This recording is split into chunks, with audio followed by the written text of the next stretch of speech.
রাসূলুল্লাহ সাল্লাল্লাহু আলাইহি ওয়াসাল্লাম যার উপরে কোরআন নাযিল হয়েছে, আপনাদেরকে জিজ্ঞেস করতে চাই, একটু উচ্চ আওয়াজে আমাকে জবাব দিবেন। কোরআন নাযিল করছে কি আমেরিকা থেকে, ওয়াশিংটন থেকে, টুইন টাওয়ার থেকে? কোরআন নাযিল করছেন কে?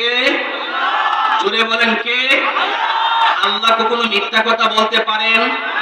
সম্ভাবনা আছে? আল্লাহ কখনো মিথ্যা বলেন? আল্লাহ যদি কোরআনে পাকের মধ্যে ঘোষণা করেন তোদের নবী কাদিয়ানী নবী, আমরা নবী হিসেবে মেনে নিব। কিন্তু আল্লাহ যদি এই কথা কোরআনে ঘোষণা করে থাকেন, আমরা মুসলমানদের প্রত্যেকটা রক্তে রক্তে